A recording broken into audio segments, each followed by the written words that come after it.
देखो कितना सुंदर कहा है, सती जैसा त्याग होना चाहिए, पार्वती जैसा तप होना चाहिए। सती जैसा त्याग हो, पार्वती जैसा तप हो और नंदी जैसी प्रतीक्षा हो, तब जाकर मेरा महादेव आपको प्राप्त हो पाता है।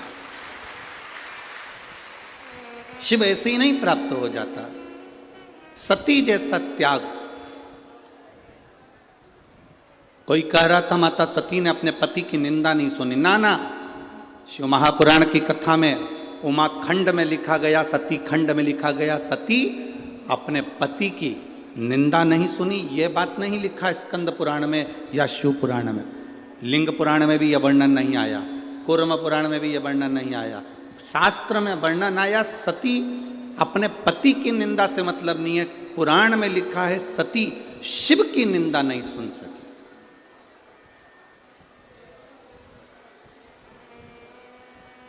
यहां पति शब्द नहीं लिखा।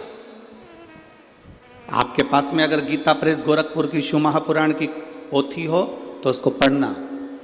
उसमें लिखा, ये नहीं लिखा कि सती अपने पति की निंदा नहीं सुन सकी, ये कहीं नहीं लिखा। उसमें लिखा कि सती शिव की निंदा नहीं सुन सकी। सती भगवान शंकर की निंदा नहीं सुन सकी। और आपसे भी निवेदन है, कहीं शंकर की निंदा हो रही हो, कहीं शंकर का अपमान हो रहा हो, कहीं शिव के लिए अपशब्द कहे जा रहे हो, कहीं शंकर भगवान के लिए आड़ा टेढ़ा बोला जा रहा हो, वहां से उठकर चल दो। वहां हमें नहीं बैठना। रामायण किस किस ने पढ़ी है और रामायण किस किस ने सुनी है और रामायण टीवी पर किस किस ने देखी है? हाथ उठाओ जरा। सबने देखी है, सबने सुनी है, सबने पढ़ी है। धन्यवाद आपको कि आपने रामायण का अध्ययन किया, पढ़ा, स्मरण किया। रामायण में एक लंका में प्रवेश श्री हनुमान जी महाराज करते हैं तो लंकनी से मिलन होता है।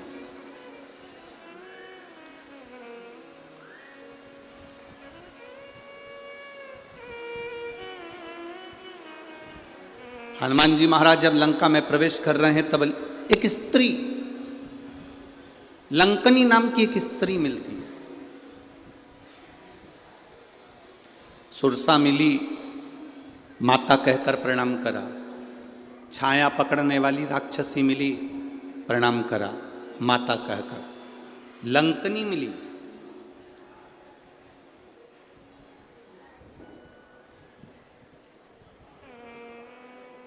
क्या हमारा शास्त्र, क्या हमारा वेद, क्या हमारा पुराण ये कहता है कि स्त्री को मारा जाए या स्त्री को हाथ मारा जाए या थप्पड़ मारा जाए या गाली दी जाए? किसी वेद में, किसी पुराण में, किसी शास्त्र में ऐसा वर्णन नहीं है।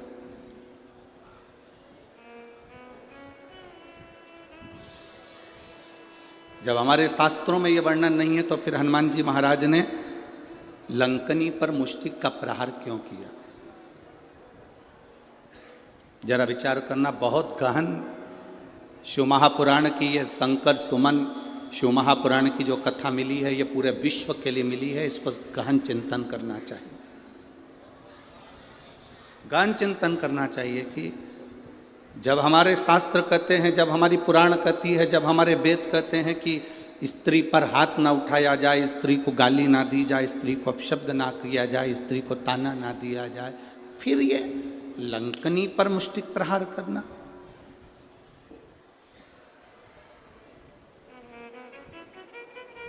लंकनी पर मुष्टिक प्रहार।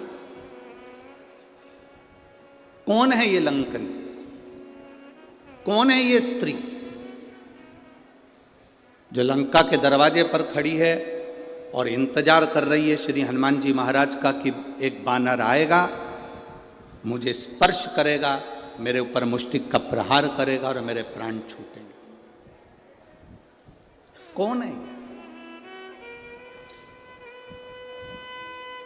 शिव की निंदा ना करें, शंकर की निंदा ना सुने। शंकर की निंदा कहीं हो रही हो, शंकर की निंदा कहीं चल रही हो, कोई शंकर के लिए अपशब्द कह रहा हो, तो बड़े से बड़ा विद्वान भी अगर शंकर की निंदा कर रहा हो तो वहां मत बैठना। हम तो यहां तक कहेंगे, कोई विद्वान से विद्वान व्यक्ति भी अगर शंकर की निंदा कर रहा हो तो उस कथा को छोड़कर चले जाना, अपने को नहीं सुनना, शंकर की निंदा ही नहीं सुनना। कोई शिव की निंदा करता मिल जाए तो बिल्कुल मत सुनो, वहां से उठकर चले जाओ। लंकनी कौन थी? ब्रह्मलोक के प्रथम दरवाजे की द्वारपाल थी ये लंकनी। ब्रह्मलोक के प्रथम दरवाजे की द्वारपाल। ब्रह्मलोक में कितने दरवाजे हैं? 7। और ब्रह्मलोक के 7 दरवाजे में से प्रथम दरवाजे की द्वारपाल है लंकनी।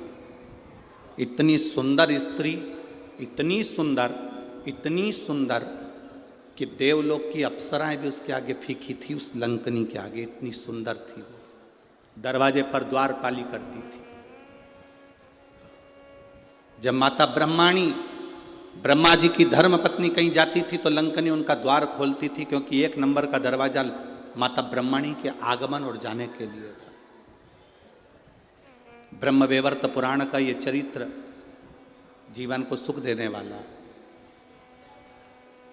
दरवाजा खोल देती है लंकनी।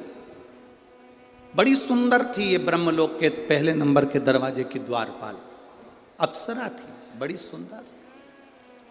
दरवाजा खोलती है, ब्रह्माणी निकल जाती है, दरवाजा बंद कर देती है, फिर आ जाती है। इसका काम था।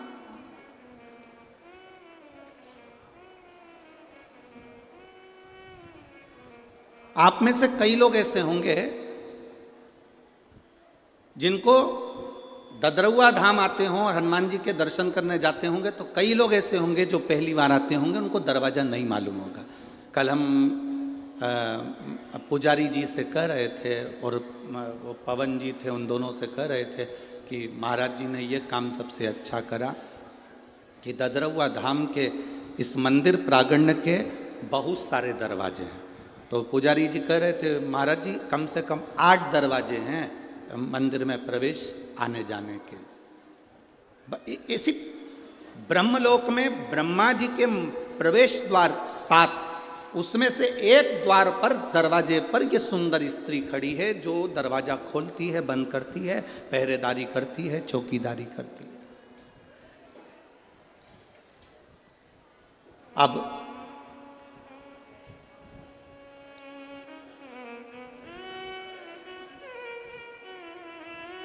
एक बार इंद्र एक दरवाजे से ब्रह्मा जी के पास जा रहे थे, भगवान नारायण ब्रह्मा जी के पास दूसरे दरवाजे से जा रहे थे, गरुण वरुण सारे देवता एक एक दरवाजे से जा रहे थे। एक दरवाजा ऐसा था जो 1 नंबर का दरवाजा था, वो खुला था। ब्रह्मा जी क्या सभा लग रही है, ब्रह्मा जी क्या सभा होने वाली है, ब्रह्मा जी क्या मीटिंग होने वाली है, सब देवता आमंत्रित हो रहे हैं और उसी आमंत्रण में भगवान शिव भी प्रवेश कर रहे हैं। कितनी सुंदर जगह वो लंकनी रह रही थी, कितनी सुंदर थी, एकदम सुंदर, अप्सराओं की तरह, बहुत सुंदर। दरवाजा खुला था। अगर दरवाजा बंद होता, उसमें ताला डला रहता, तो महादेव वहां से दूसरी जगह चले जाते, पर दरवाजा खुला था। अब जैसे ददरुआ धाम सरकार के दर्शन के लिए 8 दरवाजे हैं, हमने कल महाराज जी बताए तो हमको स्मरण में आया, पुजारी जी बोल रहे थे 8 दरवाजे। अब पहला दरवाजा, दूसरा दरवाजा, तीसरा दरवाजा, सब दरवाजे खुले हैं। जो दरवाजा इनको बंद करना होगा मत ताला लगा दे। ताला लगा दे तो कोई अंदर जाएगा क्या?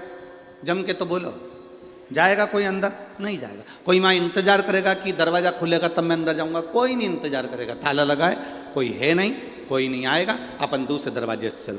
पहले नंबर के दरवाजे पे पहुंच गए, दूसरे नंबर के दरवाजे पे पहुंच गए, तीसरे पे पहुंच गए। दर्शन करने के लिए जो दरवाजा खुला था उन दरवाजे पर अपन पहुंच गए।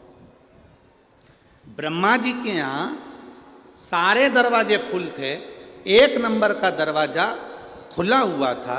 अगर ब्रह्मा जी को बंद करना था या ब्रह्माणी को बंद करना था तो इस दरवाजे में भी ताला लगा कर रखना था, तो शिव वहां नहीं जाते, उनको नहीं मालूम था। पहली बार ब्रह्मलोक में प्रवेश करे, प्रवेश करते से ब्रह्मलोक में जैसे ही ब्रह्मा जी के उस लोक में प्रवेश कर रहे थे, शिव जी ने देखा कि कौन सा दरवाजा खाली है, उस द्वार में से भगवान शंकर प्रवेश करने लगे। जैसे ही प्रवेश करा, प्रवेश करते से ही उस द्वारपालिनी ने शिव जी को रोका।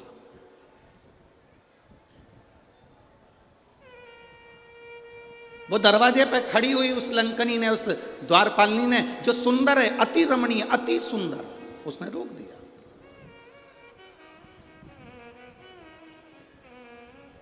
अब शिव ओघड़दानी इस दरवाजे से प्रवेश क्यों कर रहे हैं? शंकर भगवान इसलिए प्रवेश करे क्योंकि इसी दरवाजे से भगवान विष्णु भी गए थे, इसी दरवाजे से इंद्र भी गए थे, इसी दरवाजे से कुबेर भी गए थे। तब इस सुंदर स्त्री ने उनको नहीं रोका। पर जैसे ही देवाधिदेव महादेव दरवाजे पर आए, आते से ही उस सुंदर स्त्री ने महादेव को साधारण सा पुरुष जाना और आवाज लगा कर कहा, ए बाबा, आवाज लगा कर कहा, ए बाबा। ये भस्म रमाकर, गले में सांप पटक कर, जटा बांध कर, त्रिपुंड लगाकर, रुद्राक्ष पहनकर कहां अंदर जा रहे हो? वो साधारण स्त्री शंकर भगवान को जानती थी कि ये शिव हैं। वो स्त्री जानती थी, अप्सरा जानती थी कि ये शंकर हैं। पर शिवजी सोने का मुकुट पहनकर नहीं आए थे, शिवजी अंबर पीतांबर पहनकर नहीं आए थे। शंकर भगवान एकदम सिंपल, एकदम साधारण, एकदम सहज आए थे।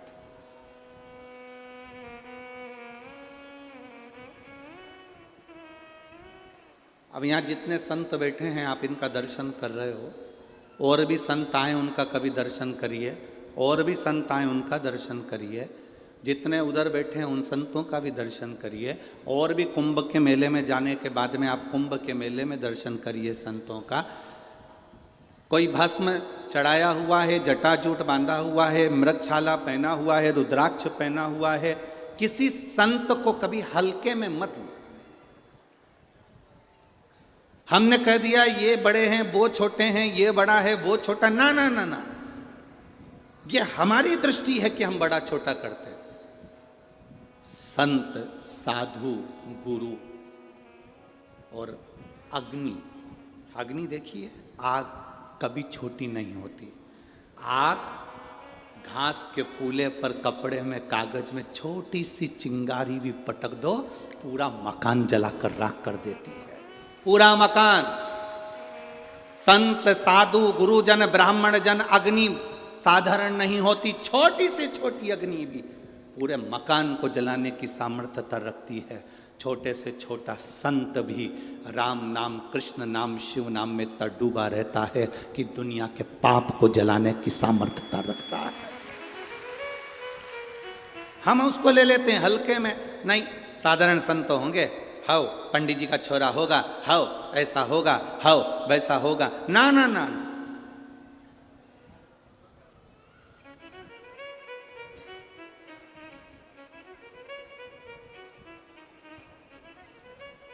स्त्री को हल्के में ले लेना, पर उसके मांग के सिंदूर को हल्के में मत लेना। उसके मांग के सिंदूर में वो बल होता।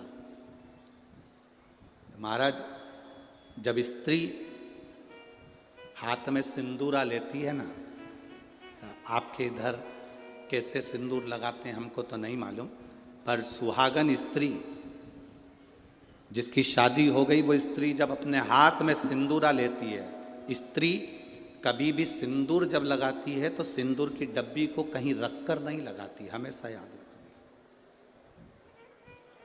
जिस नारी सिंदूरे को नीचे रख दिया, या सिंदूरे को अलमारी पर रख दिया, या सिंदूरे को टेबल पर रख दिया और उसमें से लेके सिंदूर लगा रही है, तो वो नारी, हाँ एक जगह पर सिंदूरा रखा जा सकता है, जब आप सुहागल कर रहे हो, कोई पूजन कर रहे हो, तो आप देवी जी को, गणेश जी को जो सिंदूर चढ़ा रहे हो वो चढ़ा हुआ जमीन पर भी रखा हुआ मांग में धर सकते हो।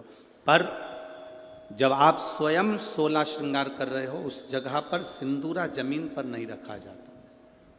सिंदूरा जमीन पर रखा हो और नारी मांग का सिंदूर भरती हो तो पति को रोग ग्रसित करता ही है, पति रोगीला होता ही है, ये निश्चित है। उसका पति रोगीला जरूर होगा, ये निश्चित है, उसको रोग जरूर घेरेगा, ये पक्का है। स्त्री जब सिंदूरा में, यहां तक शास्त्र प्रमाण देता है कि एक दुल्हन पहली बार जब मांग भरती है और पति उसकी मांग भरता है, तो पति के भी हाथ में सिंदूरा पकड़ाया जाता है और पति अपने हाथ से उस मांग को भरता है। पति के हाथ में सिंदूरा पकड़ाया जाता है, वो सिंदूरा साधारण नहीं है।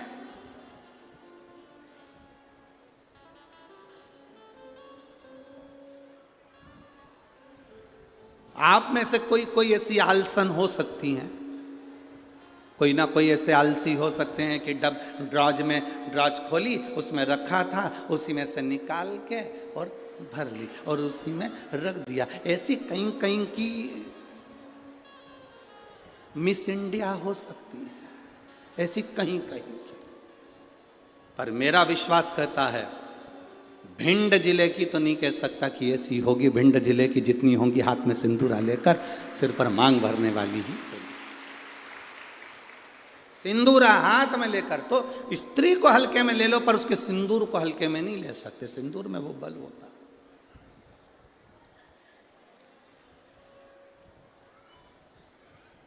एक कौन सा राक्षस है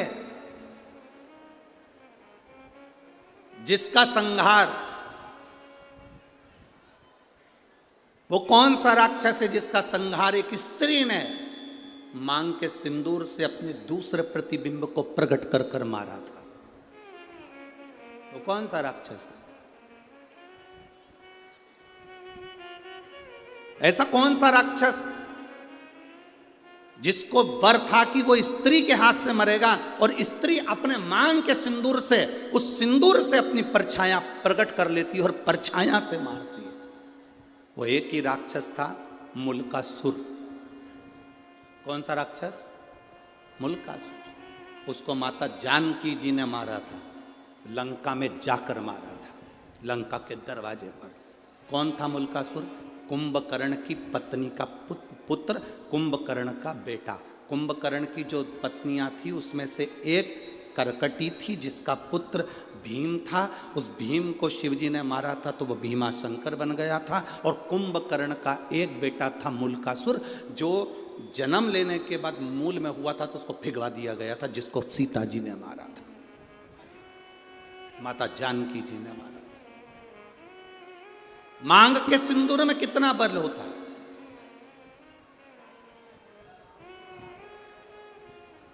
मांग के सिंदूर में कितनी तेजता होती है, कितना बल होता है, ये स्त्री जाने।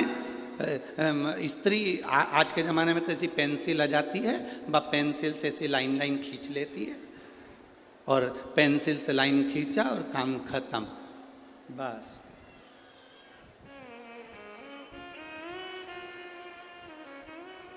नहीं नहीं भाई,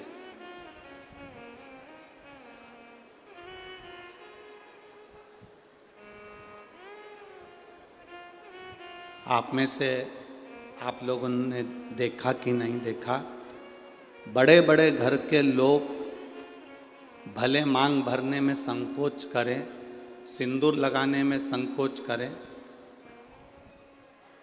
पर तुम्हारे यहाँ पर कोई काम करने वाली आई हो ना, तुम्हारे यहाँ कोई बर्तन मांजने वाली आई हो, वजन ढोने वाली, ईंट रखने वाली, फावड़ा गेती रखने वाली, रेत भरने वाली, वो काम करने वाली स्त्री को देखना। एक पैसे वाले के यहाँ की नारी भले मांग भरने में संकोच कर सकती है, पर एक गरीब स्त्री कभी मांग भरने में संकोच नहीं करती, वो मांग भर कर चलती है।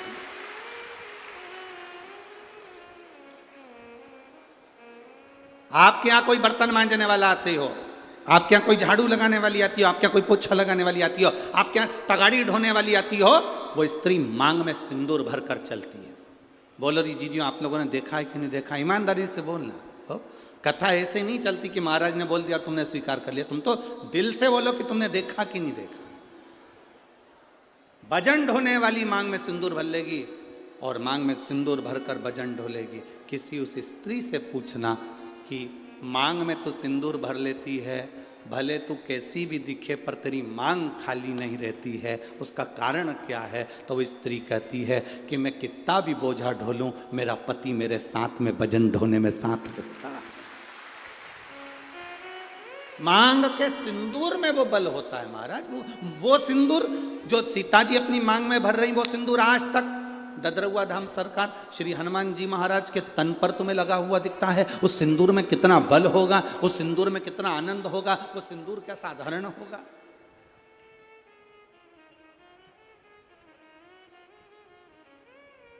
उसको पहचानो, उसको जानो।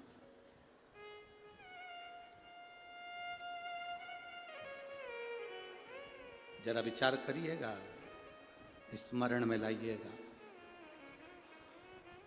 वो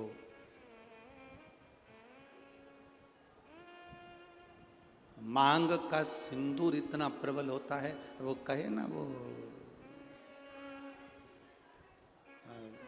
मुल्कासुर की वो कथा आती है, आप लोगों ने सुनी तो होगी, हमारे स्मरण में है कि आप लोग सुन के तो रखे होंगे, पर फिर भी आज शिव महापुराण में निकली है तो आप स्मरण करेंगे। कुंभकर्ण का बेटा मुल्कासुर मूल में पैदा हो गया। कुंभकर्ण को मालूम पड़ा मेरा बेटा मूल में पैदा हुआ है। कुंभकर्ण ने दासियों से कहा कर कह दिया इसको जंगल में फेंक दो, ले जाओ इसको और वन में डाल दो, ले जाओ इसको जंगल में फेंको। अब उस बच्चे को ले जाकर जंगल में फेंक दिया। मूल में हुआ था, जंगल में फेंका। जंगल में फेंका, एक मधुमक्खी ने उस बच्चे को देख लिया। मधुमक्खी ने जब बच्चे को देखा कि कोई बच्चा रो रहा है और बिलख रहा है, इसके घर के लोग उसको यहां पटक कर चले गए। मधुमक्खी ने अपने छत्ते को छेदित कर दिया। मधुमक्खी अपने छत्ते को बनाती है, कभी छत्ते को छेदित नहीं करती कि उसमें से शहद नीचे गिरे। कभी छेदित नहीं करती मधुमक्खी अपने छत्ते को, बनाती है छत्ता पर छेदित नहीं करती। छत्ता बनाएगी पर छेदित ना करेगी, छेदित ना करेगी।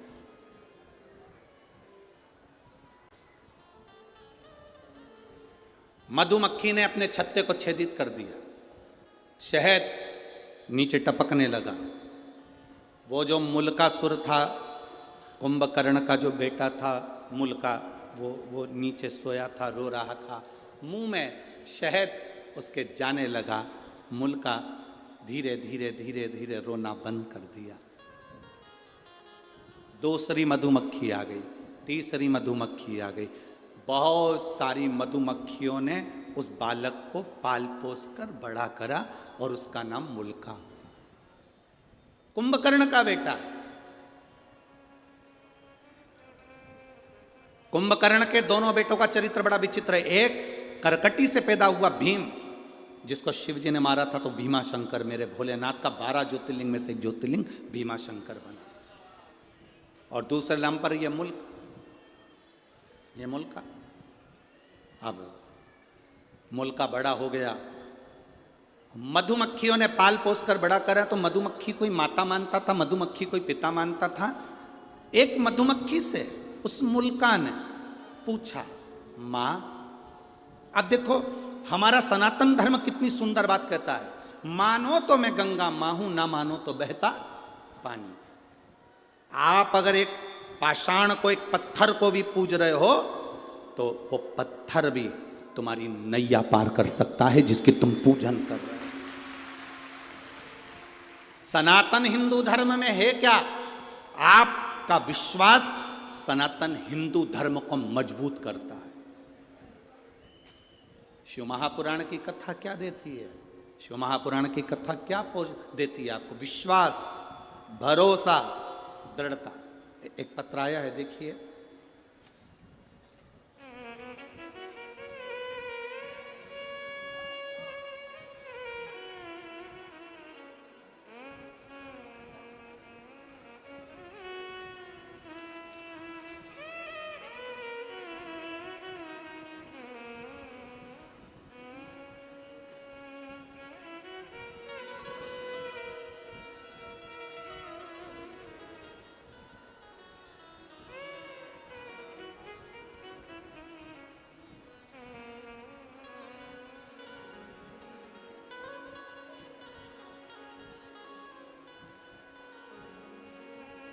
भरोसा देखिएगा।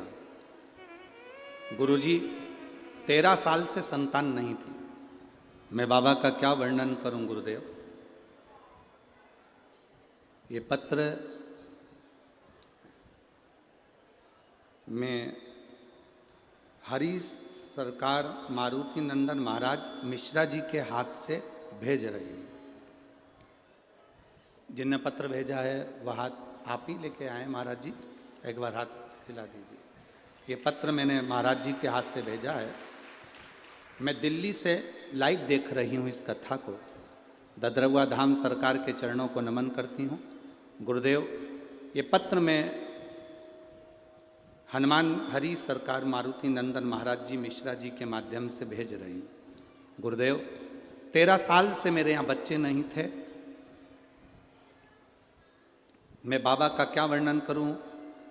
मेरे पति दिल्ली पुलिस में एसआई के पद पर तैनात हैं। मेरा नाम वीर सिंह यादव है, मेरी पत्नी का नाम मंजू यादव है। मैं जिला भिंड के थाना मो तहसील गोहत ग्राम धमूरी, जो ददरवा धाम से मात्र 2 किलोमीटर की दूरी पर स्थित है, वहाँ का रहने वाला। मेरे यहाँ संतान नहीं थी। मैं बाबा को क्या वर्णन करूं गुरुदेव। सब जगह गए, कोई सुख ना मिला। तब शिवजी पर एक लोटा जल चढ़ाना प्रारंभ करा। तब मेरी पत्नी ने मुझसे कहा, तो मैंने मेरी पत्नी से कहा, क्या शंकर जी पे जल चढ़ाने से औलाद हो जाती है, संतान हो जाती है? अगर ऐसा होता तो पूरा विज्ञान फेल हो जाता, पूरा साइंस फेल हो जाता। फिर भी गुरुजी, मेरी पत्नी मुझे रोज पानी का लोटा हाथ में पकड़ाती, मैं शिव जी को चढ़ाता। डॉक्टरों ने तो 13 साल से जांच करी और हर बार यही कहा कि तुम्हारे यहाँ कभी संतान नहीं होगी। मेरी पत्नी और मैं शिव जी को जल चढ़ाकर वहीं बैठकर पी लेते। आपने कहा था नंदी के पास बैठकर शंकर का दर्शन करा करो और शिव जी से जो कहोगे नंदी सुनेगा और वो देगा। सफ़ेद आंकड़े की जड़ का प्रयोग करा, शिव जी पे चढ़ा हुआ जल पीना प्रारंभ करा। बाबा की कृपा क्या होती है गुरुदेव। 16 अक्टूबर 2023 के दिन सोमवार को मेरे यहाँ पुत्र रत्न की प्राप्ति हुई है। मैं बाबा को दंडवत करता हूँ, प्रणाम करता हूँ। बैठिए महाराज, प्रणाम आपको। शिव कृपा इसी को कहते हैं। केवल एक सनातन हिंदू धर्म ऐसा है, भारत की भूमि पर सनातन धर्म ऐसा है जो पत्थर में भी प्राण देता है। सनातन हिंदू धर्म केवल ऐसा है जो विश्वास को पक्का करता है, भरोसे को दृढ़ करता है और परमात्मा का दर्शन करता है। आप में से कई माताएं ऐसी बैठी हैं जिन्होंने पशुपति व्रत करा होगा और बाबा ने दिया होगा, एक लोटा जल चढ़ाया होगा, बाबा ने दिया होगा। ददरवा धाम आए होगे तो हनुमान जी ने दिया होगा। संसार में जन्म लिया है तो हमने उस परमात्मा की भक्ति करी और उससे हमें मिला, विश्वास के बल पर।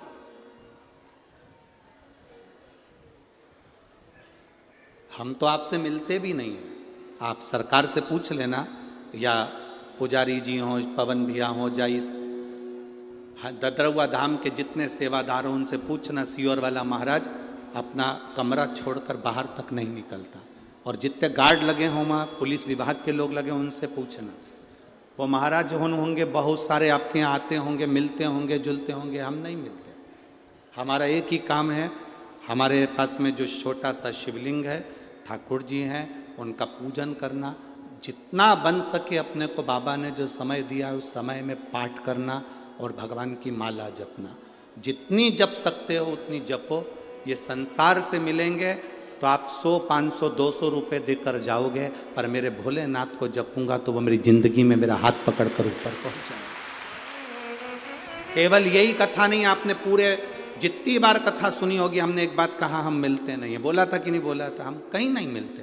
पीछे के 1-2 दिन होते हैं जिसमें कहीं कोई मिलने वाला होता है तो मिलते, ना मिलते, कमरे से निकलते ही नहीं। और हमारे कमरे में हमारे चाहे गार्ड हों, चाहे आशीष भैया हो, चाहे हमारे ब्राह्मण हो, हमारे कमरे में नहीं आते। भजन करा, स्मरण करा, जाप करा, अनुष्ठान करा, भक्ति करी, केवल कथा में आए, यहाँ से चले, इसके सिवाय कुछ नहीं। क्यों मिलें आपसे? आप मिलो, श्री हनुमान जी महाराज ददरउआ धाम में बैठे हैं उनसे आप मिलो, मेरे भोलेनाथ जी मंदिर में बैठे हैं उनसे आप मिलो, भगवान की अविरल भक्ति से। हमसे क्यों मिलना? किस लिए?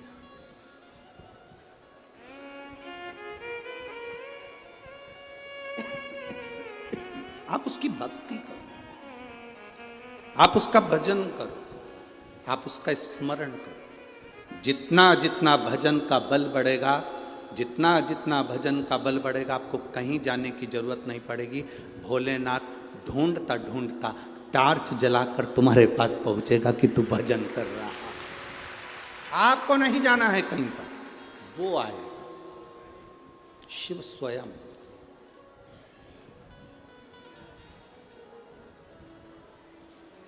शंभू का मतलब क्या होता है? अपन कहते हैं भोले शंभू। शंभू का मतलब क्या? स्वयं भू। किसी देवता को शंभू नहीं कहा गया, केवल एक देवाधिदेव महादेव जिनको शंभू कहा गया, क्योंकि वो स्वयं भू है, स्वयं प्रगट है। ना कभी जन्म हुआ, ना कभी मरता है। वो दुनिया के साथ में आज भी है, कल भी रहेगा। ब्रह्मांड नष्ट भी हो गया तो शिव रहेगा, बाकी का सब स्वयं भू है वो, इसलिए उसको शंभू कहा गया। स्वयं भू शंभू है।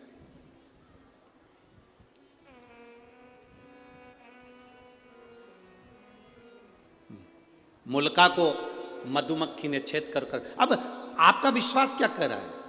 क्या एक मधुमक्खी मां बन सकती है? वो भी एक इंसान के बच्चे की, मनुष्य के मानव के बच्चे की? मधुमक्खी से मुल्का ने पूछा, मां, मधुमक्खी से पूछ रहा है, मां मैं किसका भजन करूं? और मधुमक्खियों इकट्ठी हो गई, इकट्ठी होकर झुंड बनाकर दौड़ी। दौड़ते दौड़ते मधुमक्खी एक वृक्ष पर चढ़ गई। वो वृक्ष था बट का वृक्ष। जिस बट के वृक्ष को मुल्का ने देखा तो बट वृक्ष को याद किया मुल्का ने। ये बट वृक्ष ब्रह्मा जी के कटे हुए शीश से प्रकट हुआ है, इसलिए मेरी माँ कह रही है कि इस ब्रह्मा का तू तप कर। मुल्का ने ब्रह्मा जी का तप करना प्रारंभ करा। इतना घोर तप मुल्का ने करा, बट वृक्ष के नीचे बैठ जो तप करना प्रारंभ करा तो ब्रह्मा जी प्रकट हो गए, ब्रह्मदेव सामने। और ब्रह्मा जी प्रकट होकर बोले, बोल मुल्का तुझे क्या चाहिए? मुल्का ने कहा, मैं मरूं ना, मुझे अमर कर दो, मेरे प्राण ना छूटे, मुझे अमर करा जा। भगवान ने कहा, ये तो कभी नहीं हो सकता मुल्का कि तू अमर होगा। अगर मैं अमर नहीं हो सकता तो फिर क्या मांगू? इतने में मुल्का ने कह दिया, बस अगर मैं अमर नहीं हो सकता, मेरे को मरना ही पड़ेगा, तो मुझे वर दो कि मुझे स्त्री मारे। और मुल्का ने कहा, कोई नारी में इतना बल नहीं होता जो मुझे मार दे। मैं कुंभकर्ण का बेटा हूं, कुंभकर्ण की जैसा हूं, अगर मारे तो मुझे स्त्री मारे। ब्रह्मा जी ने तथास्तु कह दिया। मुल्का चले गया। उसने तुरंत वहां से गया और मधुमक्खी से पूछा, मां मैं किसका पुत्र हूं? मधुमक्खी ले जाकर उसे लंका की ओर दिखा देती है मार्ग। मुल्का को मालूम पड़ा कि मैं कुंभकर्ण का बेटा हूं और मेरे पिता को राम ने मारा था, पर मेरे पिता का साथ विभीषण ने दिया था। मेरा चाचा, मेरे परिवार का व्यक्ति जिसने मेरे पिता को मारने में साथ दिया, मेरे ताऊ को मारने में साथ दिया, मैं विभीषण को नहीं छोड़ूंगा। और मुल्का लंका में प्रवेश करने लगा, लंका का गेट बंद करा गया, दरवाजा बंद करा गया। विभीषण को मालूम पड़ा कि मुल्का मेरे ऊपर आक्रमण कर रहा है, कुंभकर्ण का बेटा मेरे ऊपर आक्रमण कर रहा है। विभीषण रातों रात भागकर अयोध्या में आ गए। विभीषण रातों रात भागकर अयोध्या में आए। अयोध्या नरेश, भगवान राम ने पूछा क्या बात है विभीषण, इतनी रात्रि को तुम यहां कहां पहुंच गए, कैसे आना हुआ? प्रभु बहुत जल्दी में आया हूं, कुंभकर्ण का बेटा मुझे मारना चाहता है, लंका में प्रवेश करना चाहता है और कह रहा था पहले विभीषण को मारूंगा क्योंकि उसने मेरे पिता को मरवाने में साथ दिया, फिर राम लक्ष्मण को मारूंगा, हनुमान को मारूंगा। राम जी को क्रोध आया और राम जी ने लक्ष्मण, हनुमान, भरत, शत्रुघ्न की सेना सैनिकों के साथ भेज दी लंका के लिए। सेना लंका की ओर चली। बीच मार्ग में मुल्कासुर ने सेना को रोक लिया, युद्ध प्रारंभ हुआ। ऐसा भयंकर युद्ध लक्ष्मण जी के साथ में, भरत जी के साथ में, शत्रुघ्न जी के साथ में और हनुमान जी के साथ जब हुआ, मुल्का आखिरी में जीत गया, हार गए। हारते से ही तब तुरंत सूचना पहुंचाई विभीषण ने भगवान राम के पास में कि ये मुल्का तो मर नहीं रहा, क्या करा जाए? हनुमान है ना वहां पर, नहीं मर रहा, क्यों नहीं मर रहा, समझ नहीं आ रहा। राम जी ने सेना तैयार करी और लंका की ओर चल दिए। बीच मार्ग में फिर मुल्का और राम जी का युद्ध प्रारंभ हुआ, पर मुल्का मरने को तैयार नहीं। मुल्का मरने को तैयार, मुल्का मर ही नहीं। जब मुल्का नहीं मरा, मरने को नहीं आती, हनुमान जी को लगा मेरे प्रभु इस मुल्कासुर से युद्ध लड़ रहे हैं। रावण को तुरंत पछाड़ दिया, कुंभकर्ण को तुरंत पछाड़ दिया, मेघनाथ, अक्षय सब मारे गए, बड़े से बड़े असुर मारे गए। आज मेरे प्रभु के सामने ये मुल्कासुर है, कुंभकर्ण का बेटा, और मरता नहीं है। राम जी ने तुरंत वहां से छलांग लगाई और अपनी माता अंजना के पास पहुंच गए। मां अंजना ने पूछा मेरा वीर बजरंगी आया है, मेरा हनुमान आया है? बेटे को गले से लगाकर पूछा बजरंगी क्या बात है हनुमान? हनुमान कहते हैं माँ पवनसुत, क्या बात? हनुमान जी कहते हैं माँ मुल्कासुर के साथ में मेरे प्रभु का युद्ध हो रहा है पर मरता नहीं है। माता अंजना ने कहा रुक, बैठ मेरे साथ। माता अंजना ने पार्थिव शिवलिंग का निर्माण करा, शिव जी की स्तुति करी, शंकर भगवान से पूछा बाबा पधारो, भगवान राम युद्ध लड़ रहे हैं पर मुल्कासुर मरता नहीं है, आप आओ। उसी समय देव अधिदेव महादेव प्रकट होकर बोले क्यों चिंता करती हो अंजना, हनुमान से कहो राम जी की आज्ञा लें, सीता जी को अयोध्या से बुलाया जाए और मुल्कासुर के साथ युद्ध कराया जाए। सीता को बुलाएं और युद्ध कराएं। पर माता जानकी तो कभी क्रोध करती ही नहीं है। माता सीता को तो कभी जिंदगी में क्रोध आता ही नहीं है। मां जानकी तो कभी क्रोध करती नहीं, क्योंकि राजा जनक की पुत्री है। राजा जनक को शब्द पर शब्द लोगों ने कहा पर राजा जनक जी को कभी क्रोध नहीं आया। जनक की पुत्री जानकी कैसे क्रोध कर सकती है? वो जानकी तो कभी क्रोध कर ही नहीं सकती, माता सीता तो कभी क्रोध कर ही नहीं सकती। भोलेनाथ जी ने कहा राम जी से आज्ञा लो। हनुमान जी महाराज तुरंत राम जी के पास गए। महाराज इस मुल्कासुर को ब्रह्मा जी का वर है, ये स्त्री के हाथ से मरेगा, आप जब तक सीता को नहीं लाएंगे सीता ही इसको मार सकती है। राम जी ने आज्ञा करी हनुमान जाओ अयोध्या, सीता को लेकर आओ, माता सीता को लेकर आओ। जानकी जी मांग में सिंदूर भर रही थी, माता जानकी श्रृंगार कर रही थी। जिस समय हनुमान जी पहुंच गए, हनुमान जी ने पूछा मां ये मांग में सिंदूर क्यों? इससे पति की आयु बढ़ती है, पति अच्छा रहता है। हनुमान जी ने कहा माँ मैं भी सिंदूर लगा लूं तन पर। हनुमान जी लगाएं तन पर सिंदूर। माता जानकी जी से कहा माँ जल्दी श्रृंगार करिए, मेरे साथ चलिए। राघव जी ने, मेरे प्रभु ने आपको बुलाया है, राम जी ने आपको बुलाया, स्वामी ने बुलाया है। सीता जी हनुमान जी के साथ पहुंच गई युद्ध के मैदान में। राम जी ने कहा जानकी ये सामने जो मुल्कासुर खड़ा है इसको तुझे मारना है। सीता जी कहती है मुझे तो क्रोध आता ही नहीं, मैं कैसे मार सकती हूं, कैसे मार सकती हूं? सीता जी को क्रोध नहीं आ रहा था, मैं कैसे मारूं? राम जी ने सोचा करूं तो करूं क्या। मेरे राघव जी ने शिव जी का स्मरण करा, बाबा हे रामेश्वरम, हे शंकर अवघड़दानी आप पधारो। बाबा ने आकर पूछा क्या बात है राघव जी। राघव जी कहते हैं ये सीता को क्रोध नहीं आ रहा। सीता को क्रोध नहीं आएगा तब तक मुल्कासुर मरेगा नहीं। तुरंत भोलेनाथ जी ने कहा मेरा 11वां रुद्र उतारे हनुमान। शिव और शक्ति कभी अलग नहीं होते। हनुमान भी शिव और शक्ति का प्रतिबिंब है। हनुमान का जो शरीर है वो शिव है और हनुमान की जो पूंछ है वो शक्ति है।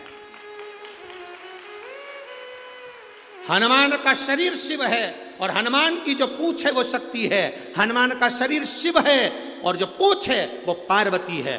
एक काम करो हनुमान, जहां से सीता जी निकलकर रथ के ऊपर चढ़े वहां तुम्हारी पूंछ से तुम थोड़ी सी बुआरी लगा देना, झाड़ू लगा देना। थोड़ी सी बुआरी, थोड़ी सी झाड़ू अपनी पूंछ से लगा देना, थोड़ी सी बुआरी।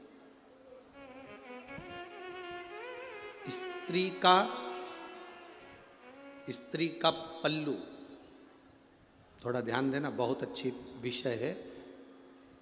वो तो ये शंकर सुमन शिव महापुराण की कथा चल रही है तो ये प्रसंग निकले हैं, नहीं तो ये प्रसंग शिव पुराण में हम कभी ना सुनाते। स्त्री का पल्लू,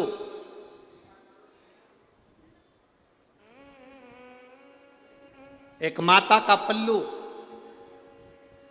नारी की चोटी, नारी के केश और हनुमान जी की पूंछ, ये तीनों में पार्वती की शक्ति समाई होती है। एक इसलिए हमारे भारत का इतिहास रहा है, हमारे सनातन धर्म का इतिहास रहा है। माताएं जब अपने बच्चे को रोता हुआ देखती है तो अपने पल्लू से ऐसी ऐसी नजर उतार देती। बोलो री जीजियो, सही है कि गलत है? चलो ये भी जाने दो, जब लड़का शादी के लिए जाता है या लड़की की शादी होती है तो माँ अपने पल्लू में 2-3 चीज रखती है। एक तो वो ऐसी मथनी करती है ना, क्या बोलते हैं उसको, रई। रई, ऐसी रई को अपने पल्लू में लेके दूल्हे के ऊपर से, दुल्हन के ऊपर से ऐसा ऐसा करती है। हमारे यहाँ उसको परछन कहते हैं। आपके यहाँ क्या कहते हैं? जम के तो बोलो जरा, आपके यहाँ करते कि नहीं करते पहले तो ये बताओ। फिर वो मूसल लेती है छोटा सा, फिर मूसल को भी दूल्हा दुल्हन के ऐसा ऐसा करा जाता है। फिर वो सूपड़ा रहती है, सूपा फटकने वाला, उसका कोना लेकर वो भी ऐसा ऐसा दूल्हे को दुल्हन को करती है। क्या बोलते हैं इधर? हमारे यहाँ उसको परछन कहते हैं। दूल्हा दुल्हन की परछन करी, सास करती है, माँ करती है। माँ का पल्लू, माता का पल्लू, स्त्री की चोटी, हनुमान जी की पूंछ, उसमें माँ जगत जननी दुर्गा, माँ आद्य शक्ति समाई होती है। तुरंत कह दिया भोलेनाथ जी ने, जब सीता यहाँ से निकल कर जाए, हनुमान तेरी पूंछ से बुआरी लगा दे। उस पूंछ का एक कण भी सीता के शरीर को छू गया, सीता में तेज देवी का आ जाएगा और इतना क्रोध करेगी कि तुझे कुछ नहीं करना, वो मुल्कासुर को मार देगी। मुल्कासुर इतना तेज। हम हनुमान जी के मंदिर में जाते हैं, वहां का सिंदूर अपने सिर पर लगाते हैं। क्यों लगाते हैं? कारण क्या है?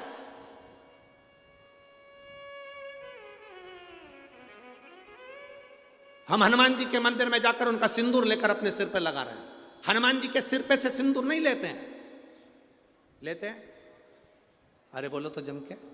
हनुमान जी के कान के पास से सिंदूर नहीं लेते हैं। हनुमान जी की छाती पर से सिंदूर नहीं लेते। हनुमान जी के हाथ के पास से सिंदूर नहीं लेते। हनुमान जी के चरणों से सिंदूर लेते हैं, क्योंकि पूंछ नीचे रहती है। उसका चरण मात्र में भी अगर कोई अंश आया होगा तो हमारा कल्याण हो गया होगा।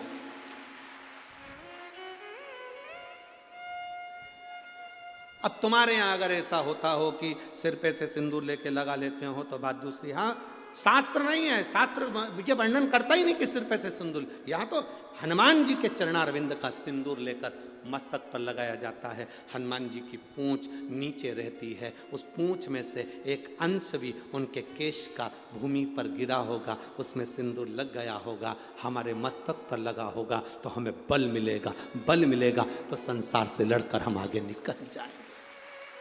पवन तनय संकट हरन मंगल मूर्ति राम लखन सीता सहित हृदय शिव है वो।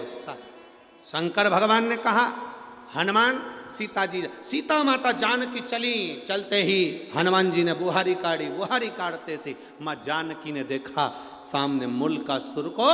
सीता जी ने अपने मांग के सिंदूर का स्पर्श कर कर अपनी छाया प्रकट कर दी।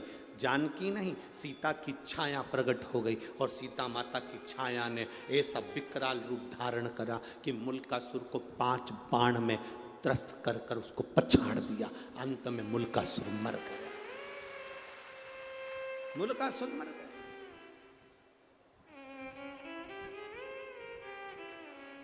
समाप्त।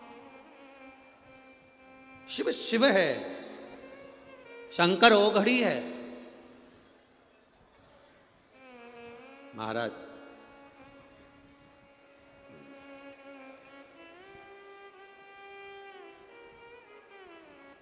लोग कहते हैं भगवान शंकर का नाम किस टाइम लेना चाहिए, भगवान शंकर का भजन किस टाइम करना चाहिए। हम कहते हैं शिव के भजन का कोई टाइम नहीं है, शंकर का भजन 8 याम करना चाहिए। 8 याम। जब तुम्हारा मन करे तब शिव जपो, जब तुम्हारा मन जपे, मन कहे तब राम जपो, जब तुम्हारा मन कहे तब तुम सीता जपो, जब तुम्हारा मन कहे तब कृष्ण जपो, जब तुम्हारा मन कहे तब भगवान का भजन करो। 8 याम सीता राम 24 घंटे हर पल हर घड़ी जपना चाहिए। तो किसी ने कहा, एक महाराज जी प्रवचन में कह रहे थे कि सुबेरे शाम जपना चाहिए। हमने कहा महाराज जी से पूछो दोपहर में तो नहीं मरेंगे, उनसे पूछो। जो तुमसे कहते हैं कि केवल सुबह शाम भगवान का भजन करना चाहिए, उनसे पूछा जाए क्या दोपहर में नहीं मरोगे कि रात को नहीं मरोगे। जब तुम्हारी श्वास चल रही है, 21,600 श्वास इस शरीर में से जो निकल रही है, 3.5 करोड़ रोम छिद्र इस शरीर के जो आनंद दे रहे हैं, हर घड़ी हर पल हर क्षण जपो। शास्त्र तो कहता है 24 घंटे भगवान का भजन करो। 24 घंटे नहीं कर सकते तो कम से कम 12 घंटे तो भगवान का भजन करो। 12 घंटे नहीं कर सकते तो 6 घंटे तो करो। 6 घंटे नहीं कर सकते तो 3 घंटा भगवान का भजन करो। 3 घंटा नहीं कर सकते तो कम से कम 1.5 घंटा तो करो रे। 1.5 घंटा नहीं कर सकते तो आधा घंटा करो। आधा घंटा भी अगर भगवान का नाम नहीं ले सकते तो 15 मिनट लो। 15 मिनट भगवान का नाम भजन नहीं कर सकते तो 5 मिनट करो। 5 मिनट नहीं कर सकते तो 1 मिनट करो। और 1 मिनट भी अगर भगवान का भजन नहीं कर सकते तो चुल्लू भर पानी में डूब मरो। 24 घंटे में से 1 मिनट भी तुम परमात्मा के लिए नहीं निकाले, तुम्हारा जीवन बेकार है। काय का जीवन? ददरौआ धाम के नजदीक में रह रहे हो, 8-10 किलोमीटर 40-50 किलोमीटर दूरी के रह रहे हो, और उसके बाद भी सोच रहे हो कथा में जाऊंगा, कथा में जाऊंगा, कथा में जाऊंगा। बाबा ने कितनी कृपा करी, ये सोचो। गुरु महाराज को धन्यवाद देना कि कितनी बड़ी कृपा भोलेनाथ ने करी, जो यहाँ कथा का आयोजन शिव ने करवा दिया। जरा विचार करिए, सोचिए। जहाँ जगह मिले वहाँ बैठ जाओ। रोड पे जगह मिले रोड पर बैठ जाओ, साइड में जगह मिले साइड में बैठ जाओ, दुकान में जगह मिले दुकान में बैठ जाओ, ग्राउंड में जगह मिले ग्राउंड में बैठ जाओ। जहाँ बैठे हो, पेड़ों के नीचे बैठे हो, वहाँ बैठ जाओ। बैठकर प्रार्थना करना, बैठकर। देखो, पोहे को बनाकर ऐसे ही नहीं रख दिया जाता है।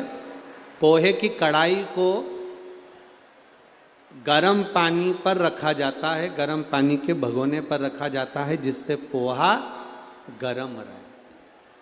पोहा गर्म रहे उसके लिए उसको गर्म पानी के भगोने पर, पात्र पर उसे रखते हैं, गर्म।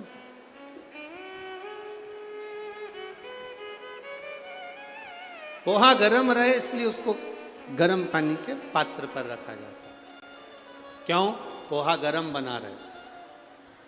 जब हम श्री शिवाय नमस्तुभ्यम बोलते हैं कथा के पंडाल में, जहाँ कहीं भी आप लोग टीवी पर कथा सुन रहे हो, फेसबुक यूट्यूब पर कथा सुन रहे हो, जहाँ कहीं भी कथा को श्रवण कर रहे हो, बैठकर बोलने का इसलिए कहते हैं जिससे उस भूमि का बल, उस भूमि का तेज आपके अंदर प्रवेश करे और शिव बाबा ओघड़दानी मेरा शंकर आपके भंडार भरे, आपके ऊपर कृपा करे। जहाँ जगह मिले वहाँ बैठकर बड़े भाव से कहिएगा। जिसको आता है, जहाँ बैठकर बोल रहे हो आपके उच्च स्वर में बाबा से प्रार्थना बड़े भाव के साथ करें। श्री शिवाय नमस्तु, श्री शिवाय नमस्तु, श्री शिवाय नमस्तु, श्री शिवाय नमस्तु, श्री शिवाय नमस्तु। भोला सब दुख काटो, ओ भोला सब दुख काटो, शिव शंकर जपूं तेरी माला, भोले बाबा जपूं तेरी माला, भोला सब दुख काटो, ओ भोला सब दुख काटो। वेश है मंगल मंगलकारी, वेश है मंगल मंगलकारी, शमशान वासिया, शमशान वासिया, ओ भोला सब दुख काटो, ओ भोला सब दुख काटो।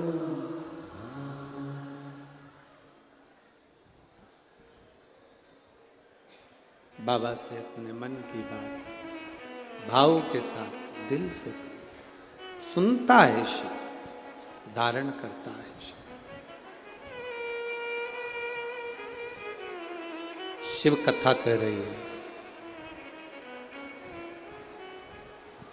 शिव महापुराण वर्णन कर रही है, शंकर भगवान का चरित्र कर रहा है। लंकनी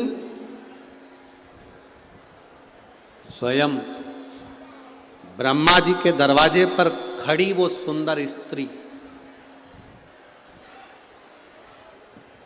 ब्रह्मलोक के दरवाजे पर खड़ी वो सुंदर स्त्री, अति सुंदर, अति सुंदर, और इतनी सुंदर है वो स्त्री, इतनी सुंदर है जो ब्रह्मा जी के प्रथम दरवाजे की द्वारपालनी है, द्वारपाल है।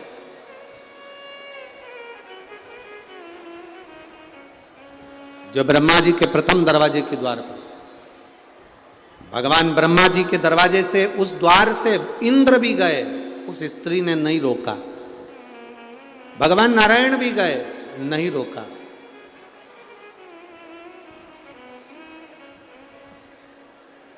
पर देवादिदेव महादेव जब निकल कर गए उस स्त्री ने रोक दिया। हे बाबा, अरे बाबा, कहा कहां जा रहे हो?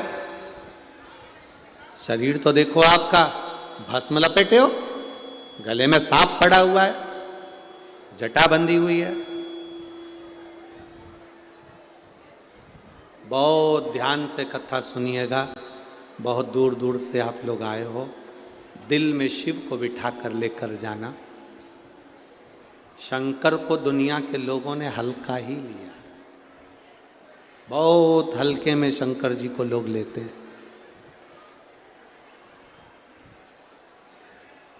मेरा ओघड़दानी, मेरा शंभू, मेरा त्रिकालदर्शी, कैलाशी, अविनाशी को कभी हल्के में मत। उसके दरवाजे पर जाकर अगर आपने एक गीला कपड़े का पोछा भी लगाया है ना, तो वो खाली नहीं छोड़ता है। एक झाड़ू भी लगाई है ना, वो खाली नहीं छोड़ता है। अगर मंदिर को साफ भी करा है तो वो खाली नहीं छोड़ता, ऐसा ओघड़ी है वो। दीपावली पर जिस कुबेर की हम पूजन करते हैं, कौन है? शंकर जी के मंदिर में चोरी करने गया था, चोट्टा।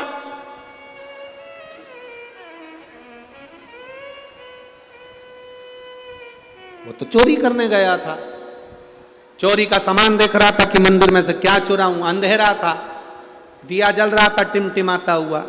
अपने तन का कपड़ा उतारा, वहीं पर कपड़े में आग लगाई, चोरी का सामान देख रहा था क्या क्या चीज चुराना है शंकर जी के मंदिर में। भोलेनाथ प्रकट हो गए। शिव जी ने प्रकट होकर कहा, मांग तुझे क्या चाहिए? चोट्टा बोला, मैं तो चोर हूं। शंकर जी बोले, भले तू चोट्टा है, पर मेरे मंदिर में आज तूने शिवरात्रि के दिन प्रकाश कर दिया, उजाला कर दिया। मैं भी तेरी जिंदगी में उजाला करना चाहता हूं। मांग मांग, तुझे चाहिए। अब भोलेनाथ जी ने उसको कुबेर की सिंहासन दे दिया, चोर को कुबेर बना दिया। चोर को कुबेर। गया चोर ऊपर कुबेर के सिंहासन पर, कुबेर बैठा था। उससे कहा, उतरो नीचे, ये कुर्सी हमारी है। उतरो नीचे, ये कुर्सी हमारी है। उतर जाओ जल्दी से नीचे, यहां पर उतरो। कुबेर ने कहा, भाई देख, हम कैसे उतर जाएं? भला जरा बता, ये कुर्सी तो हमारी है। नहीं, भोलेनाथ जी ने ये कुर्सी मेरे को दी है, शंकर जी ने कुर्सी मुझे दी है। भोले बाबा ने ये कुर्सी मुझे दी है, तुम उतरो। कुबेर नीचे उतरा। रोता रोता कुबेर इंद्र के पास गए। इंद्र ने कहा, इस मामले में हम कुछ नहीं बोल सकते, इस मामले में हम कुछ नहीं बोल सकते। रोता रोता कुबेर भगवान विष्णु के पास गए। भगवान विष्णु ने कहा, क्या हुआ? भगवान विष्णु बोले, इस मामले में हम कुछ नहीं कह सकते।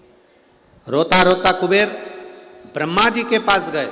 ब्रह्मा जी उनको लेकर भगवान विष्णु के पास चले गए। भगवान नारायण से कहा, प्रभु ये बात तो बहुत गलत है, जब कुबेर को कुर्सी मैंने दी थी तो फिर ये शंकर जी ने इसको कुर्सी कैसे दे दी? वो चोर को कुर्सी कैसे दे दी? भगवान विष्णु बोले, देखो ब्रह्मा जी, शंकर जी के मामले में हम नहीं बोल सकते, ध्यान देना।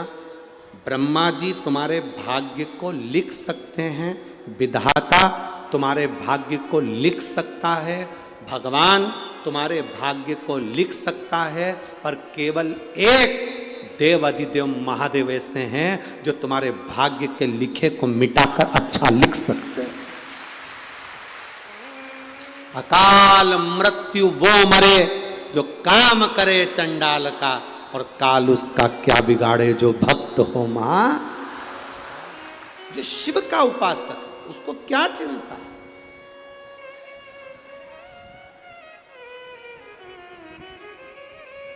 शिव की आराधना करने वाले को क्या चिंता? कल महाराज जी पुजारी जी कह रहे थे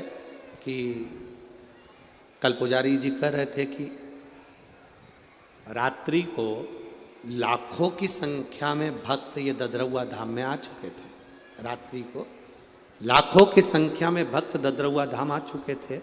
सबने अपना अपना जगह संभाल ली थी और सब तो बता रहे थे पुजारी जी कि गुरुजी मंदिर में भी इतने भक्त आए हैं और यहाँ पर भी इतने भक्त आए हैं, पर हमारे जीवन की पहली ऐसी कथा है कि भक्त जब कथा सुनता है तो उसके मुंह से आवाज़ नहीं आती, दर्शन करता है तो लाइन से दर्शन करता है, आराम से दर्शन कर रहा है और बड़े आराम से लोग कथा कर रहे हैं।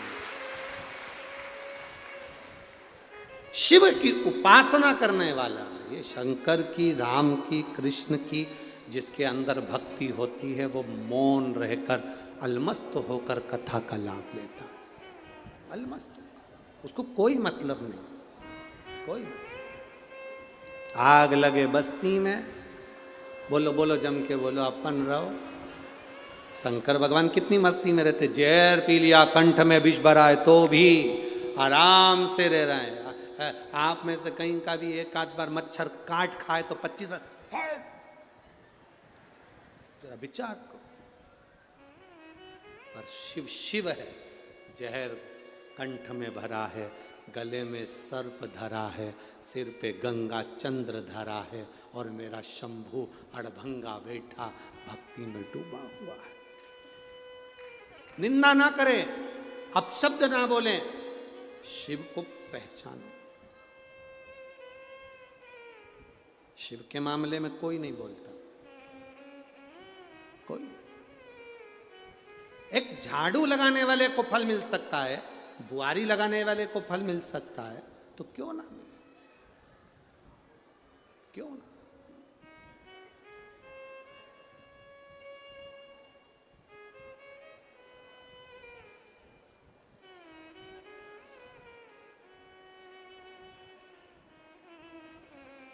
एक महिला ने एक पत्र लिखा है,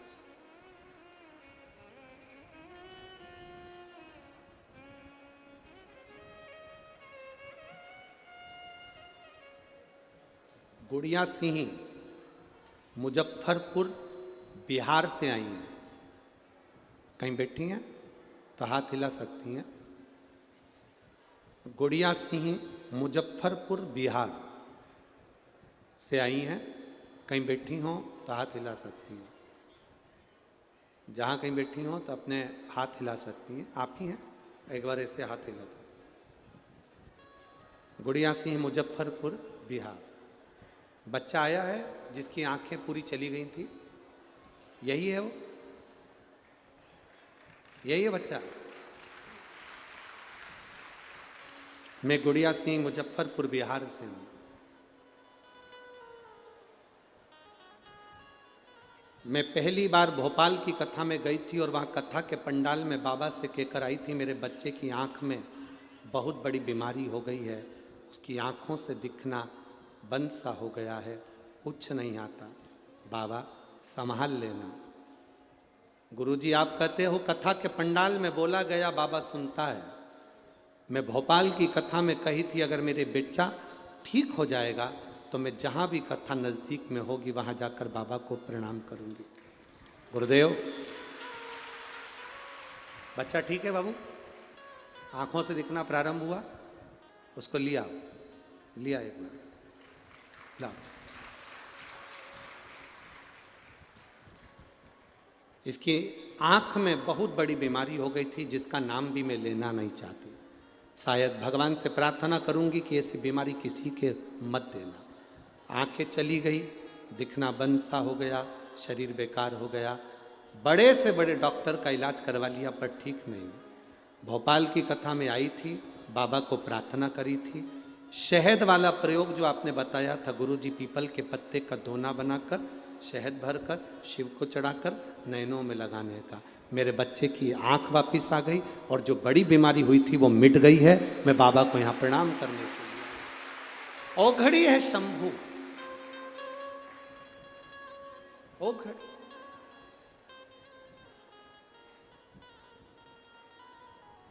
आपका विश्वास जितना दृढ़ होगा, आपका भरोसा जितना दृढ़ होगा, यहां आपका भरोसा आपको विजय दिलाता, आपका विश्वास आपको विजय दिलाता। आप झाड़ू भी लगा रहे हैं उसके दरवाजे की तो वो फल देता है।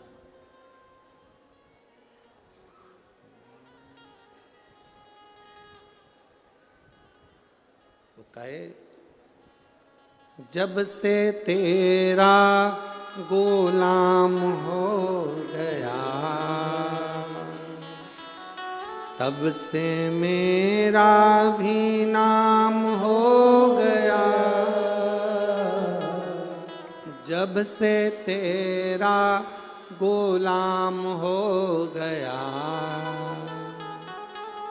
तब से मेरा भी नाम हो गया। वरना औकात क्या थी मेरी,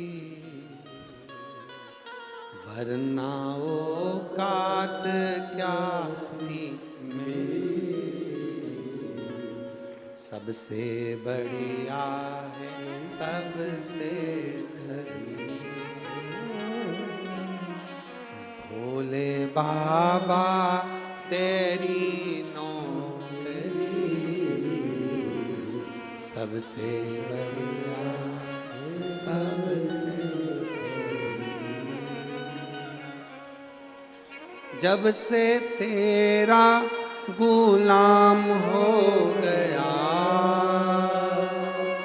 तब से मेरा भी नाम हो गया। जब से तेरा गुलाम हो गया तब से मेरा भी नाम हो गया।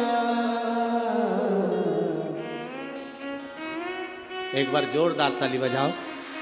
इस बच्चे को ऐसी बीमारी हो गई थी, इसकी दोनों आंखें चली गई थी और बीमारी इतनी विकराल थी, पर बाबा ने वापिस नेत्र दिए।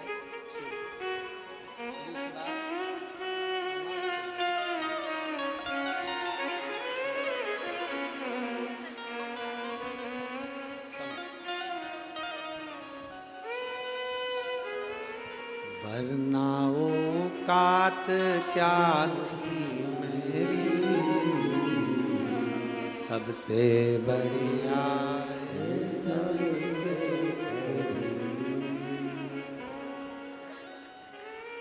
ये उसकी कृपा, उसकी उदारता।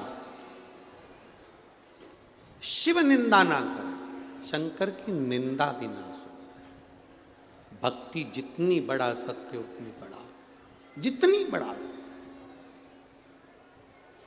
ए मेरी जीजियों, तुम्हारे पत्रों का ढेर लगा हुआ है, हम तो इतने पत्र पढ़ नहीं पाते, पर ये हमारा विश्वास करता है आप जितने लोग ददरौआ धाम में यहाँ कथा श्रवण करने के लिए आए हो, अगली कथा जहाँ कहीं भी नज़दीक में हुई ना, यहाँ पर आपके भी पत्र मिलेंगे कि मेरे बाबा ने मुझे ये दिया। मिले रोक दिया उस स्त्री ने, उस ब्रह्मा जी के दरवाजे पर खड़ी उस लंकनी ने, द्वारपालिनी ने रोक दिया। हट बाबा, कहाँ जा रहा? भस्म रमा कर, जटा जोड़ बांधकर, गले में सर पहनकर। किसी संत को, किसी साधु को, किसी गुरु को, किसी अग्नि को हल्का ना समझे। सांप को हल्का ना समझे, कर्जे को हल्का ना समझे, कर्जा भी हल्का ना समझे। 1 रुपया है, किसी का देना है, सबसे पहले दे दो। कर्जा भी हल्का ना समझे, सर्प को हल्का ना समझो, अग्नि को हल्का ना समझे, संत साधु गुरु जन को हल्का ना समझे महाराज, ब्राह्मण जन गुरु जन को हल्का ना समझे, मेरे भोले बाबा को हल्का ना समझे कि मेरा भोला बाबा तुमने हल्का समझ लिया। अरे अड़भंगा है, सारे देवता को अंबर पीतांबर सोना चांदी हीरा पन्ना सब चढ़ता है, सारे देवता को 56 भोग चढ़ता है, मेरे बाबा को 56 भोग भी नहीं लगता। 56 भोग भी मेरे बाबा को नहीं लगता, अंबर पीतांबर भी मेरे भोले बाबा को नहीं चाहिए। मेरे भोले बाबा को तो केवल तुमसे एक ही चीज चाहिए, 1 लोटा जल, सारी समस्या का हल। केवल आप अपने घर से 1 लोटा जल भर कर ले जाओ, अपने घर से जल लेकर जाओ। अपने घर से क्यों? घर में जो जल होता है, मंदिर में जो जल होता है, आप लोगों ने देखा है मंदिर के अंदर जल होता है। महाराज जी आरती करने के बाद जल सब पे छींटते हैं। क्यों छींटते हैं? मंदिर में जो जल रखा रहता है उसमें घंटी बजती है, स्तुति होती है, भजन होता है, आरती होती है। अपनी तरंग, अपनी वाणी की तरंग उस जल के अंदर जाती है। अपनी वाणी की तरंग उस जल में जाती है। जब आरती होने के बाद जल छीटा जाता है तो कैसी भी जीवात्मा उसको शांति मिलती है। मंदिर का जल सब पर छीटा जाता है तो उसका फल मिलता है। घर के जल में, हम जिस घर में रहते हैं उसमें कितना क्लेश हो रहा है, कितनी अशांति है, हमें कितना टेंशन है, हमें क्या दुख है, हमें क्या तकलीफ है, हमें क्या कष्ट है। जब हम घर में बात करते हैं, परिवार में बात होती है तो हमारी तरंग जल में जाती है। और घर का जल जब हम महादेव को चढ़ाते हैं तो अपनी सारी चिंता हम महादेव को छोड़ देते हैं। सारी चिंता।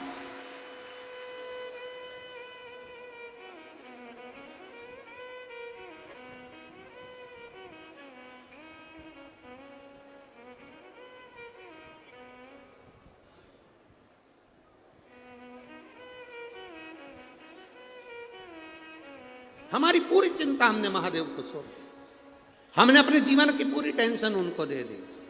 वो आप लोग आरती में भजन में गाते हो ना, अब सौंप दिया सब भार,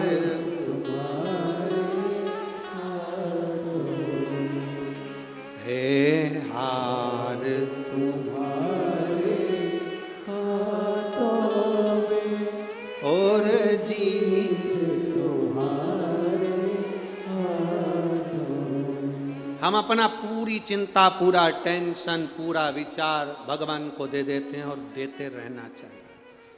कोई तुमको गाली दे, एक शब्द भी पलट कर मत बोलो। कोई तुमको अपशब्द कहे, एक शब्द पलट कर मत बोलो। दक्ष प्रजापति ने शंकर भगवान को श्राप दिया, शिव मैं तुझे श्राप देता हूं कि तू शमशान में रहेगा। शंकर भगवान खुश हो गए, मेरे ससुर ने मुझे जो स्थान दिया वो बहुत अच्छा दिया। ससुर दामाद को प्लाट दिलाता है, उस प्लाट पर कोई कब्जा कर ले तो ससुर का मन दुखता है। दक्ष प्रजापति शंकर भगवान के ससुर हैं, उन्होंने शंकर भगवान को श्राप दिया कि तू शमशान में रहेगा। दक्ष प्रजापति ससुर ने शंकर भगवान को प्लाट भी दिया तो ऐसी जगह दिया जहां कोई कब्जा ही नहीं करेगा। वहां कौन कब्जा करने वाला? उसका नाम है शमशान। जहां अमीर भी जाता है तो बांस पर और गरीब भी जाता है तो बांस पर।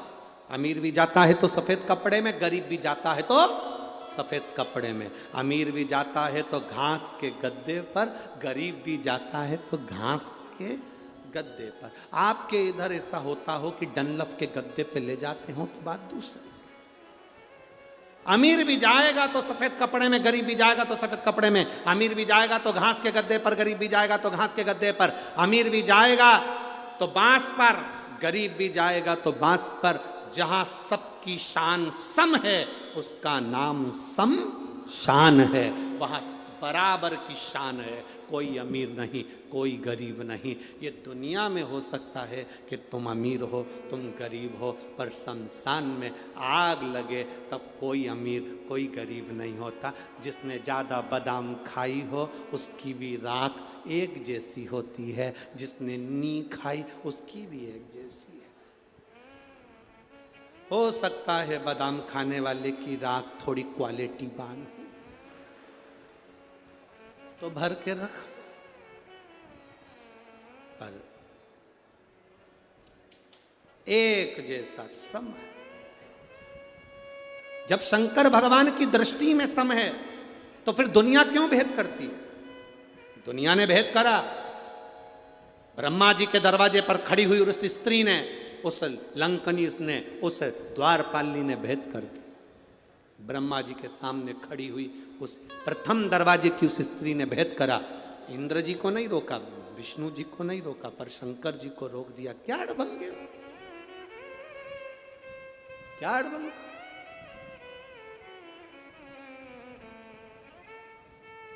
ये क्या बना रखा है तुमने? इस दरवाजे से तुम प्रवेश नहीं कर सकते, अंदर नहीं जा सकते, बाहर निकलो। क्या वेश है तुम्हारा? अड़भंगे हो तुम।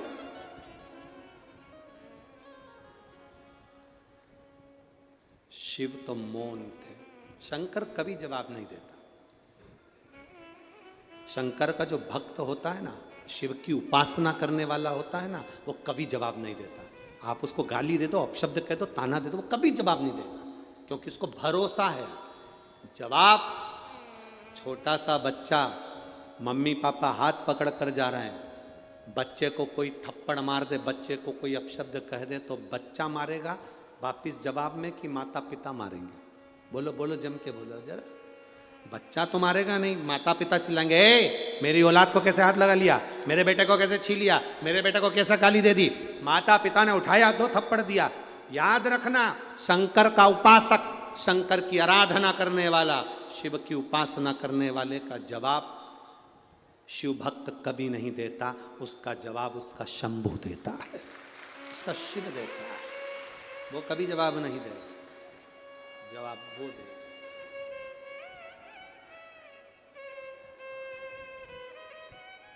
आपको जवाब नहीं देना, आप तो भजन करो, आप तो स्मरण करो।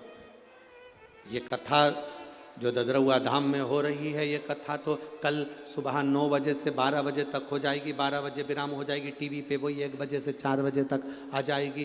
कथा 5 दिन की थी, कल पूरी हो जाएगी। फिर कथा जलगांव में प्रारंभ हो जाएगी 5 तारीख से 11 तारीख तक, 7 दिन की, 2 बजे से 5 बजे तक। फिर अमरावती में प्रारंभ हो जाएगी 16 तारीख से 20 तारीख तक, दोपहर में 1 बजे वो कथा होगी अमरावती की। तो ये कथाएं तो चलना है। आप कितने अपने आप को सार्थक कर सकते हो? अपने आप को हम कैसे बदल सकते हैं? हम शिव में कितने डूब सकते हैं? हम शंकर को कैसा अपना बना सकते हैं?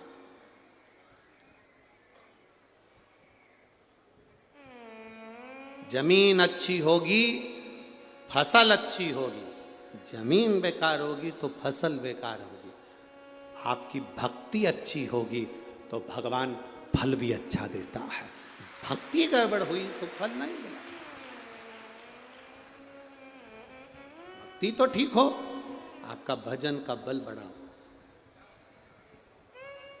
राम राम रटते रहो जब तक घट में प्राण, कबहू तो दीन दयाल के भनक पड़ेगी। जपते रहो, पुकारते रहो, वो पुकारोगे वो सुनेगा। लोग कहते हैं शिव पुराण कितनी बार सुनना चाहिए, हम कहते हैं रोज सुनना चाहिए। और आप में से कई माताएं ऐसी भी होंगी जो रोज टीवी पर सुनती होंगी। कितनी है जरा हाथ उठाओ। अच्छा सबई धर लो, धर लो, वापिस धर लो, धर लो जी। चंबल की जी जी हो, रख लो, बहुत बढ़िया। बोल बम का नारा है, आवाज नहीं आई है, जरा दम के बोलो। बोल बम का नारा है, सहारा। ठीक है। पुरुष बोले हैं कि महिलाएं बोली इतनी तेज आवाज में? अच्छा पहले मेरा निवेदन है, पुरुष लोग नहीं बोलना है, पहले माताओं, लेडीज फर्स्ट। तुम जी हो, मेरी हिम्मत हो, हारना नहीं, दम से बोलना। बोल बम का नारा है, बहुत जोरदार। अब मेरे जी जाओ, तुम्हारे साले को कुछ मत देना, अब निवेदन है तुम बोल जरूर देना, कटा मत देना रे। अच्छी दमदारी से बोलियो। बोल बम का नारा है। तुम्हारे पास माइक था, तुम जीजा नहीं हो। अच्छा तुम मतलब स्त्री हो कि पुरुष हो? तो फिर आवाज में बोलना चाहिए ना। तुम लोगों को माइक दिया इतना तेज तो आवाज इनकी और बोल्ड हो जाती। चल जाने दो, अच्छा अपन सब मिल के बोल रहे हैं, बराबर बराबर है, आवाज़ बिल्कुल जोरदार है, ऐसा नहीं। फिर भी हमारी जीजी की है सरकार, जीजा पानी भरे, फिर भी दमदारी तो जीजी है, बहुत जोरदार बोली है वो। बोल सीताराम सरकार की, ददरहुआ धाम श्री हनुमान जी महाराज की। जोरदार, इसको कहे आनंद है। शिव कथा कह रही है, हमें निंदा नहीं सुनना है, हमें निंदा से दूर रहना, परे, बहुत परे। कह दिया, शिव जी को रोक दिया, शंकर ने जवाब नहीं दिया, शिव जी वहां से चले। शंकर जी तो चले गए, पर सभा में आज भोलेनाथ जी नहीं दिख रहे। सभा में आज भोलेनाथ जी नहीं दिख रहे। ब्रह्मा जी ने तुरंत गरुण देव को बुलाकर कहा, गरुण जरा जाकर पता करो कि भगवान शिव इस सभा में क्यों नहीं है। बाबा देवादिदेव महादेव सभा में क्यों ना पहुंचे, जाओ जरा पता करो। कोई अपशब्द कहे ना पलट कर जवाब दो, कोई गाली दे ना पलट कर जवाब दो, कोई आड़ा टेढ़ा बोल दे नहीं पलट कर जवाब दो। बदला नहीं लेना अपन को। बदला लेने में कई लोगों के तो कुल डूब गए, बदला लेने में कुल डूब गए, बदला लेने में पूरा वंश डूब गया, बदला लेने में पूरी जिंदगी खराब हो गई। महाभारत का चरित्र उठा लो, माता द्रौपदी जरा सी हंसी थी, उसका बदला लेने के लिए पूरा वंश मिटा बैठे। शूर्पणखा का बदला लेने के लिए रावण ने अपना पूरा कुल डुबो दिया, केवल बदला लेने के लिए। कई हमारे क्षेत्र में लोग ऐसे रहते हैं, मैं उससे बदला लेकर मानूंगा, और बंदूक उठाई ठोक दिया। तूने तो 5 मिनट में उसको मार दिया, पर तेरा परिवार आज तक रो रहा है, आधे जेल में पड़े हैं, आधे बाहर रो रहे हैं। ऐसा बदला लेना किस काम का है? तूने तो उठाई ठोक दिया, उठाकर ठोका। बदला लेकर मानूंगा, तू तो बदला ले लेगा, तेरा परिवार तो जिंदगी भर रोएगा, तू जेल सड़ेगा, थाने में पड़ा रहेगा, कोर्ट के चक्कर काटता रहेगा, जिंदगी पूरी रोने में निकल जाएगी, बच्चे बड़े हो जाएंगे तो जिंदगी भर बाहर नहीं निकल पाएगा। तो ऐसा बदला लेना किस काम का?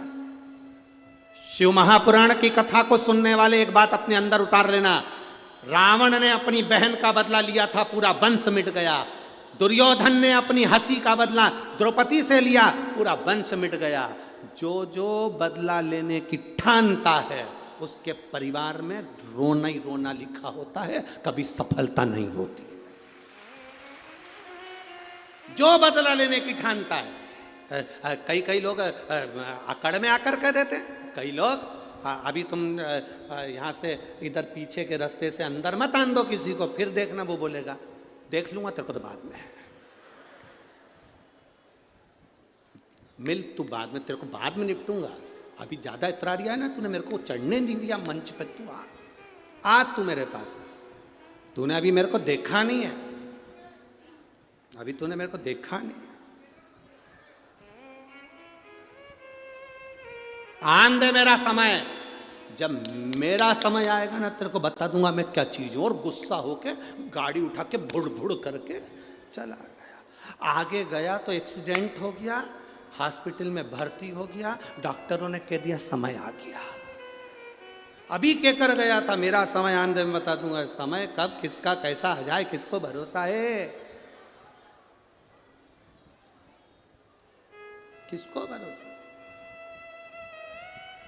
इसलिए मेरा निवेदन है, कभी ऊंचे बोल नहीं बोलो। किसी से कितनी भी लड़ाई हो जाए, किसी से कितनी भी दुश्मनी हो जाए, कभी बदला लेने की मत ठानना कि मैं इससे बदला लूँगा। बदला लेने में पूरे रावण का वंश चले गया। शूर्पणखा का बदला लेने गया था और मालूम पड़े पूरा सूपड़ा साफ हो गया।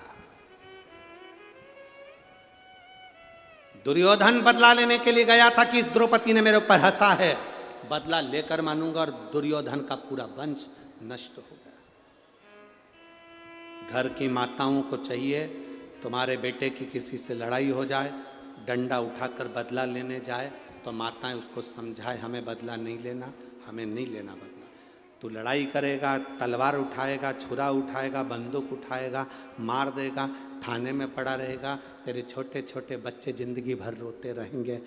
5 मिनट का 10 मिनट का गुस्सा 10 साल तक जेल में सड़ा देता है। इसलिए वो 10 मिनट के गुस्से को चूल्हे में पटक दो और एंजॉय की जिंदगी जियो, खुश होकर जियो, प्रसन्न चित्त में अपने जीवन को जियो, स्माइल देकर, खुश होकर, आनंद के साथ जियो। समझौता करना जानो, समझौता। जब थाने में जाते हो तो टीआई भी कह देता है, देखो आपस में मेलचेल कर लो, थोड़ी बहुत बातचीत करो, समझौता करो। उसको मालूम है टीआई को केस चलेगा 10 साल, 20 साल, 15 साल निकल जाएगा। पुलिस वाले को मालूम है 25 साल निकल जाएगा, ये जिंदगी भर ऐसे रगड़ाएगा, एक अंदर पड़ा रहेगा। इसलिए समझौता करो। निवेदन है, पति पत्नी में लड़ाई हो जाए, समझौता करिए। आपस में बच्चों में लड़ाई हो जाए, समझौता करिए। समझौता जिंदगी का एक सुख है, क्षमा कर देना एक आनंद है। बदला लेना आनंद नहीं है जितना क्षमा करना आनंद है। समझौता कर लीजिए। लड़ाई हो गई ना, कोई बात नहीं, टीआई कहता है, पुलिस वाला कहता है, थानेदार कहता है, देखो बैठ जाओ आपस में, समझौता कर लो। दोनों परिवार रो गए, अदालत में पैसा जाएगा, पैसा लगता चले जाएगा, जिंदगी निकल जाएगी, केस चलते चलते। समझौता करो, समझौता। जब आप थाने में जाकर आखिरी में जब केस समाप्ति नहीं होता तब समझौता करते हो। 25 साल निकल गए तब समझौता करा तो कहीं खाक करा। समझौता पहले करिए, अपने दिल से समझौता कर कर चलिए। मुझे अगर कोई कह भी देगा तो मैं सुनकर निकाल दूंगा, पर किसी को मैं ये नहीं